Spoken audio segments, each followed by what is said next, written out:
देखो मैं आपको एक बात बताता हूँ, बैठो आप। ये जो आप बता रहे हैं ना, ये गलती दो लेवल पे होती है। आप परीक्षा हॉल के अंदर जब प्रश्न हमें लग रहा है कि उत्तर यही है, फिर भी हम दूसरा करके आते हैं, इसके पीछे दो कारण होते हैं, दो जगह सुधार करने की आवश्यकता होती है। पहला ड्यूरिंग प्रिपरेशन, तैयारी के दौरान, और दूसरा परीक्षा हॉल के दौरान। तैयारी के दौरान हमें दो तीन चीजें ध्यान रखनी होती हैं, तब दिक्कत नहीं आती है। जैसे मटेरियल हमेशा सीमित रखो। अगर आपने एक ही विषय वस्तु की तीन तीन किताबें पढ़ ली तो अब लास्ट में उसको कलेक्ट कर नहीं पाओगे। परीक्षा में हर प्रश्न में आपको दो दो उत्तर नजर आएंगे। जितना मटेरियल सीमित होगा उतनी एक्यूरेसी शानदार होगी। पहली गलती हम ये करते हैं कि हम किताबें इकट्ठी कर लेते हैं। दूसरी बात, मटेरियल सीमित होने के बाद में उसको अगर 6-7 बार कंटिन्यूसली बार बार उसको रिवीजन करते हैं तो तथ्य ऐसे याद होते हैं कि हमें पता रहता है कि किताब के किस भाग में लिखा हुआ है। मजाल है कि वो प्रश्न गलत हो जाए बाद में।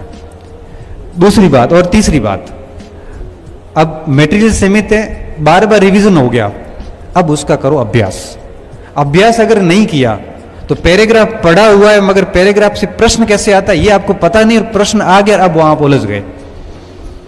क्योंकि जैसे मैं आपको अपन एक गद्यांश आता था, आपको पता होगा, पठित और अपठित गद्यांश। गद्यांश को पढ़ने के बाद जब हम सवाल पढ़ते थे उसके बाद आपको पता वापस गद्यांश पढ़ना पड़ता था, क्योंकि गद्यांश पढ़ लिया फिर सवाल पढ़ने के बाद याद आता था यार गद्यांश को वापस देखना पड़ेगा। क्यों? क्योंकि जब गद्यांश पढ़ा था उस समय मैंने ये नहीं सोचा कि इसमें सवाल कैसा आता है, लेकिन सवाल जब पढ़े तब पता चला कि अब हमें गद्यांश को पढ़ना है, क्योंकि अब हमें देखना है कि इसमें सवाल कैसे आता है। इसलिए कहते हैं कि जब आप एक बार थियरी पूरी कर लेते हो उसके बाद उसका पूरा सांगो पांग, राजस्थानी में कहते हैं ना, वैसे पूरा अभ्यास करो। एक बार अभ्यास करने के बाद वापस उस कंटेंट को पढ़ो, आपका पढ़ने का दृष्टिकोण बदल जाएगा। एक तो ये काम करने की आवश्यकता है। और बच्चे यही गलती करते हैं, फिर दोष देते हैं एग्जाम हॉल में। दोष हॉल का नहीं है। मैं आपसे पूछूं कि भारत की राजधानी कहां है, आप बड़े खुशी खुशी कहोगे सर नई दिल्ली। क्यों?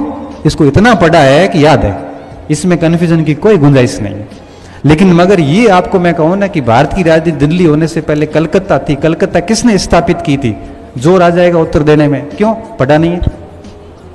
इसलिए मैं ये कहता हूं कि दो चीजों पे काम करिए।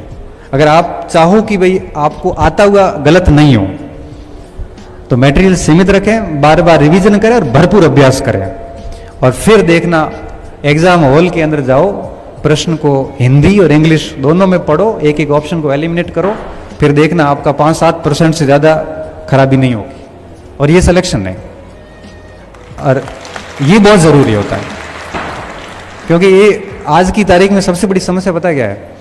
एक स्टूडेंट की रूम में एक गाइड है, एक किताब है, कोचिंग के नोट्स है और कुछ और भी सामग्री है। अब चार में से वो पढ़े क्या? अब वो सब रायता फैल गया है, आधा अधूरा हो गया है, अब याद कुछ है नहीं, पढ़ा हुआ सब है, परीक्षा में चले गए, आ रहे हैं, एक्यूरेट नहीं आ रहे हैं। ईगो पे ले लेता व्यक्ति, पढ़ा हुआ है छोड़ सकता नहीं और फेल हो जाता है। बस इसके अलावा कुछ नहीं करना होता है, यही ध्यान रखना है इसमें।